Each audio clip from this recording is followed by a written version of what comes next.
نام سنا ہوگا محمود غزنوی اور ایاز کا، ان کا باہم محبت کا رشتہ بہت گہرا تھا۔ ایاز ٹوٹ کے چاہتا تھا بادشاہ کو، اب دیگر مصاحبین حسد کرتے تھے، بغض رکھتے تھے، وہ کہتے تھے یہ کوئی کیا اس میں کرشمہ اور کمال ہے کہ بادشاہ اس کو اتنا ہی چاہتا ہے۔ تو بادشاہ جب ان وزراء کا، مشیروں کا حسد حد سے بڑا ہوا دیکھا تو ایک دن سب کو اپنے دربار میں حاضر کیا۔ دربار میں ایک تالاب تھا، تو اس میں مٹھی بھر کے موتیوں کی پھینک دی اور ایک وزیر کو کہا کہ یہ موتی نکال کے لاؤ اور یہ خیال کرنا کہ تمہارا لباس بھی، تمہارا بدن بھی نہیں بھیگنا چاہیے۔ تو سب نے کہا کہ یہ عجیب بات ہے کہ حوض کی تہ سے موتی نکال کے لائیں اور لباس بھی نہ بھیگے اور بدن بھی نہ بھیگے، یہ تو لازمی ہوگا۔ پھر دوسرے وزیر کو کہتا کہ یہ موتی نکال کے لاؤ، تمہارا لباس بھی نہیں بھیگنا چاہیے، تمہارا بدن بھی نہیں بھیگنا چاہیے۔ تو وہ آگے سے حجت کرتا یہ کیسے ہو سکتا ہے کہ بدن بھی اور لباس بھی نہ بھیگے اور موتی بھی نکال لاؤں؟ تیسرے کو، چوتھے کو، پانچویں کو، ہر ایک آگے سے حجت کرے یہ کیسے ہو سکتا ہے؟ پھر ایاز آ گیا تو بادشاہ نے ایاز کو کہا کہ یہ موتی نکال کے لانے ہیں اور تمہارا لباس بھی اور تمہارا بدن بھی نہیں بھیگنا چاہیے۔ ایاز نے فوراً چھلانگ لگائی اور موتی نکالے۔ جب باہر نکلا تو بدن اور لباس پانی سے نچڑ رہا تھا، تو ایسے موتی بادشاہ کو پیش کیے اور بدن کپ کپا رہا تھا۔ تو بادشاہ بڑے غصے سے کہا کہ ایاز تمہارا بدن بھیگ گیا، تمہارے کپڑے بھی بھیگ گئے، میں نے کہا تھا لباس بھی نہیں بھیگنا چاہیے، کپڑے بھی نہیں بھیگنے چاہیے۔ تو ایاز بڑی لجاجت سے عرض کرنے لگا، بادشاہ سلامت، آپ کے دو حکم تھے، ایک یہ کہ موتی نکال کے لانے ہیں، دوسرا حکم یہ تھا کہ لباس اور کپڑے بھیگنے نہیں چاہیے۔ تو ایک حکم میں نے پورا کر دیا ہے، دوسرے کی معافی چاہتا ہوں۔ تو صاحب، اللہ نے حضرت انسان کے سینے میں جذبات کا ایک جہاں آباد کیا ہے، شیطان کو بھی انسان کے پیچھے لگا دیا اس کی آزمائش کے لیے، اس کے امتحان کے لیے۔ نفس بھی اس کے اندر موجود ہے، اور دوسری جانب اس کو گناہوں سے منع بھی کیا اور نیکی کی تلقین بھی کی۔ اب کتنی مشکل زندگی ہے حضرت انسان کی، آئی جان شکنجے اندر جویں ویلنے دے وچ گنا، کتنی مشکل زندگی ہے۔ خواہشیں ہیں کہ آوارہ ہیں، آرزویں ہیں کہ بے قابو ہیں، اور دوسری جانب اللہ کا حکم ہے۔ اب کیا کرے؟ تو گناہ کرنے کے بعد پھر اللہ کے حضور توبہ کر لے، جو ممرزد ہو جائے تو اس پر اکڑے نہ اور اس پہ مصر نہ رہے، اس پہ اصرار نہ کرے، بلکہ فوراً اللہ کی حضور توبہ کرے۔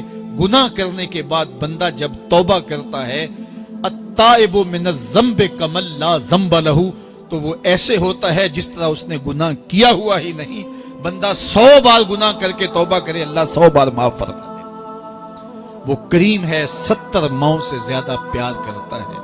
تو بندے اس کی دہلیز پہ جب توبہ کرتے ہیں، رجوع کرتے ہیں اور اس سے معافی مانگتے ہیں، تو وہ یہ نہیں دیکھتا کہ یہ گناہگار کتنا بڑا ہے، وہ یہ دیکھتا ہے کہ یہ میری دہلیز پہ آیا ہے اور اس کے ما قبل کے سارے گناہ معاف بھی کرتا ہے، بلکہ گناہوں کو بدل کے نیکیوں میں بھی تبدیل کر دیتا ہے۔ آئیے اب قرآن مجید میں ان لوگوں کی کہانی بھی پڑھیے جو اپنی زندگی کو اپنے مالک کے نام لگا چکے ہیں، اور ان سے اگر کوئی معاملہ سرزد ہو جاتا ہے تو وہ کس قدر اللہ سے ڈرتے ہیں۔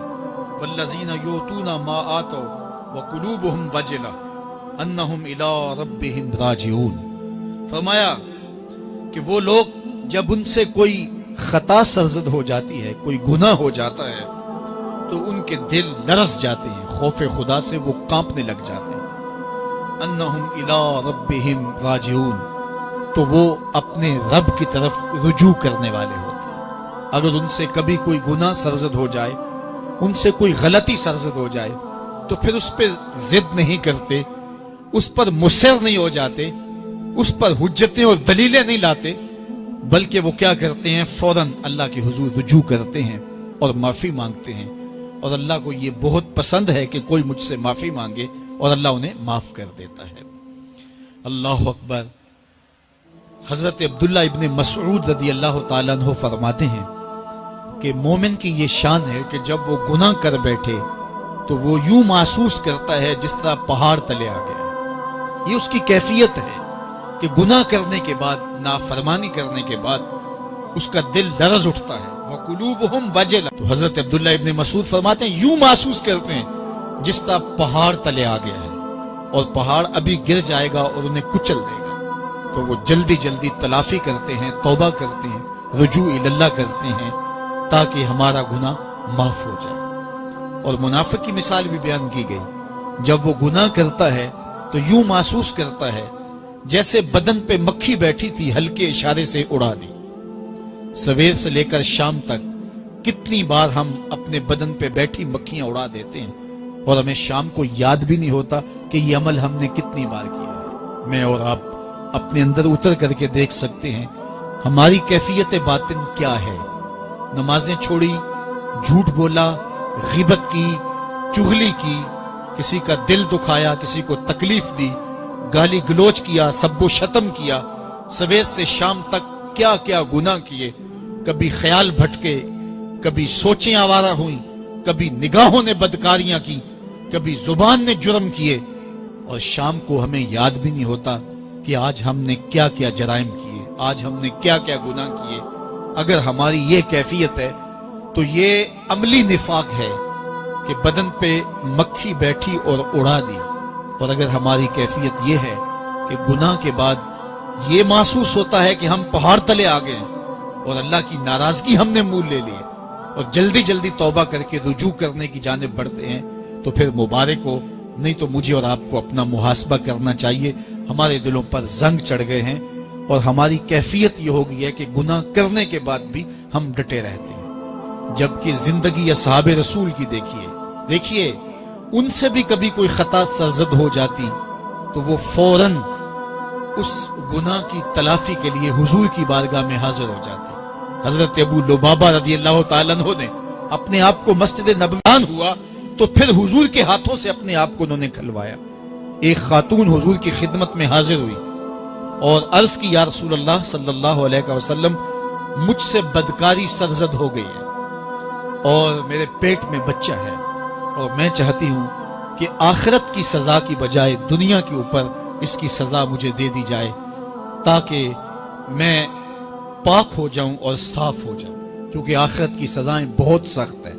اللہ کے محبوب علیہ السلام نے جبریل امین سے ایک دن پوچھا تھا مجھے جہنم کے عذابوں کا ذکر سناؤ، تو عرض کی یا رسول اللہ صلی اللہ علیہ وسلم، سب سے ہلکا عذاب، اخف العذاب، ہلکا ترین عذاب یہ ہے کہ جہنمی کے پاؤں میں آگ کے جوتے رکھے جائیں گے، باقی اس کے پورے بدن پہ آگ نہیں ہوگی، صرف آگ کے جوتے اس کو پہنائے جائیں گے، لیکن اس کی حدت، گرمی اور شدت اتنی ہوگی، یغلی منہما دماغہ، اس کی شدت سے اس کا دماغ پگھل کر ناک اور کانوں کے ذریعے سے باہر آنا شروع ہو جائے گا۔ یہ سب سے ہلکے عذاب کی کیفیت ہے، اور جو عذاب سخت ہیں الیاذ باللہ، اللہ تعالیٰ قرآن مجید میں فرماتا ہے ثم لا يموت فیہا ولا یحیا، اس بڑے عذاب کا ذکر کیا جو جہنمیوں کو دیا جائے گا، فرمایا اس عذاب کی کیفیت یہ ہوگی بندہ نہ جیے گا نہ مرے گا۔ جیے گا اس لیے نہیں کہ آگے اور پیچھے، دائیں اور بائیں آگ ہی آگ ہوگی، تو اس آگ میں جینا کو جینا تو نہیں ہوگا، اور مرے گا اس لیے نہیں کہ موت کو موت آ چکے ہوگی۔ جنت میں جنتیوں کو ایک ہی ڈر اور خدشہ ہوگا کہیں موت نہ آ جائے، اور جہنمیوں کو ایک ہی امید ہوگی کہیں موت آ جائے اور جان چھوٹ جائے۔ اللہ تعالیٰ مینڈے کی شکل میں موت کو لائے گا اور موت کو ذبح کیا جائے گا۔ جنتی جنت سے اور جہنمی جہنم سے دیکھ رہے ہوں گے، جب موت کو ذبح کر دیا جائے گا اب موت نہیں ہے، تو جنتی اتنے خوش ہو جائیں گے کہ اگر موت کو موت نہ آئی ہوتی تو یہ خوشی سے مر جاتے، اور جہنمی اتنے مایوس، دکھی اور پریشان ہوں گے کہ اگر موت کو موت نہ آئی ہوتی تو یہ صدمے سے مر جاتے، تو وہ کانوں کے راستے سے باہر آ جائے۔ تو اس نے عرض کی یا رسول اللہ صلی اللہ علیہ وسلم، میرے اوپر حد جاری کر دیجئے، اور اس نے کہا کہ میرے پیٹ میں جو ہے وہ بچہ ہے۔ اللہ کے محبوب علیہ السلام نے فرمایا جاؤ، جب بچہ پیدا ہو تو پھر آنا۔ وہ چلی گئی، تو جب بچہ پیدا ہوا تو گود میں اٹھائے پھر حضور کی خدمت میں حاضر ہوئی اور عرض کی یا رسول اللہ، یہ ہے بچہ جو میں نے گناہ کیا تھا، بدکاری کی تھی، آج یہ اس کی نشانی ہے۔ تو اللہ کے محبوب علیہ السلام نے فرمایا کہ اسے لے جاؤ اور اسے دودھ پلاؤ، اور جب یہ کچھ کھانے پینے لگ جائے گا تو پھر آنا۔ تو تھوڑی دیر کے بعد، کچھ دنوں کے بعد وہ دوبارہ حاضر ہوئی اور اس نے اس بچے کے ہاتھ میں روٹی کا ٹکڑا دیا ہوا تھا اور عرض کی یا رسول اللہ دیکھ لیجئے اب یہ روٹی کھانے لگ گیا ہے۔ اللہ اکبر۔ تو اللہ کے محبوب نے فرمایا انہیں لے جاؤ اور جا کے انہیں سنسار کر دو۔ اس کی یہ حد بنتی تھی، اس کو سنسار کیا اور اس نے خود یہ سزا اپنے لیے قبول کی۔ ماعز ابن مالک اسلمی عرض کی یا رسول اللہ طہر نہیں، مجھے پاک کر دیجئے۔ میرے حضور نے فرمایا جاؤ اللہ سے معافی مانگو۔ وہ گئے اور معافی مانگی، بے چینی اتنی تھی، پھر آ گئے اور عرض کی طہرنی یا رسول اللہ، حضور مجھے پاک کر دیجئے۔ فرمایا جاؤ اللہ سے معافی مانگو۔ وہ گئے، معافی مانگی، پھر پلٹ آئے، تیسری مرتبہ، چوتھی مرتبہ۔ آقا کریم نے فرمایا فیما اطہرک، تمہیں کہا اللہ سے معافی مانگو، کریم ہے معاف کر دے گا، تم پھر پلٹ آتے ہو، تمہیں کس جرم سے پاک کروں؟ قال من الزنا، عرض کی مجھ سے بدکاری ہو گئی ہے اور میں چاہتا ہوں کہ دنیا پر فارغ ہو جاؤں۔ حضور نے فرمایا کہ اس کا توازن عقلی تو ٹھیک ہے، عرض کی حضور صحیح الحواس ہے۔ کہا کہ یہ نشے میں تو نہیں کہہ رہا، کسی نے اٹھ کے منہ سونگا، کہا حضور ایسی بات بھی نہیں ہے۔ فرمایا تم سوچ لو کیا کہہ رہے ہو؟ کہا حضور جو میں کہہ رہا ہوں وہ سچ کہہ رہا ہوں، مجھ سے گناہ سرزد ہو گیا اور میں چاہتا ہوں کہ دنیا پر ہی فارغ ہو جاؤں۔ اللہ کے محبوب علیہ السلام نے فرمایا کہ انہیں سنسار کر دو۔ ماعز ابن مالک اسلمی کو سنسار کر دیا گیا۔ جب ان کا جنازہ اٹھا تو حضور بھی جنازے کے جلوس میں تھے۔ کسی کی زبان سے نکلا لو ماعز نے گناہ کیا تھا، بس یہ بات سننے کی دیر تھی، اللہ کے محبوب کے چہرے پہ جلال آ گیا۔ فرمایا خبردار اگر کسی نے میرے ماعز پہ بات کی، میرے ماعز نے ایسی سچی توبہ کی ہے اگر روئے زمین کے تمام مسلمانوں میں بانٹ دی جائے لکفاہم، سب کی مغفرت ہو جائے، کہ انہوں نے اپنے آپ کو خود پیش کیا ہے۔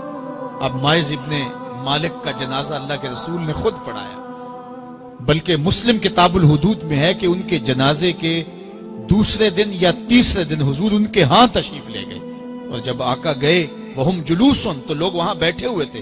تو یقین کیجئے کہ یہ وہ لوگ تھے کہ جن سے کبھی کوئی گناہ سرزد ہو جاتا تو وہ جلد توبہ کرتے، اور اس کی بڑی سے بڑی حد اور سزا بھی ہوتی تو وہ بھی کاٹنے کے لیے تیار ہو جاتے۔ میں اور آپ دیکھیں کہ ہماری زندگی میں اگر گناہ ہیں اور ہمیں سچی توبہ کی توفیق بھی نصیب نہیں ہے تو پھر ہم سوچ لیں کہ ہم کہاں کھڑے ہیں۔ دیکھیے اللہ دلوں کے بھید جانتا ہے۔ سچی توبہ یہ ہے کہ جو کیے پر ندامت ہو اور آئندہ نہ کرنے کا عزم مصمم ہو، پکا ارادہ ہو کہ یہ گناہ زندگی میں دوبارہ نہیں کروں گا۔ الگ بات ہے کہ پھر دوبارہ اس سے سرزد ہو جائے، لیکن جب وہ توبہ کر رہا ہو تو اس وقت اس کا پختہ عزم ہو اور اس کے دل کے کسی گوشے میں نہ ہو کہ چلو میں توبہ کر لیتا ہوں اور پھر ہو گیا تو پھر کر لوں گا۔ پکا عزم ہو کہ دوبارہ یہ گناہ نہیں کروں گا۔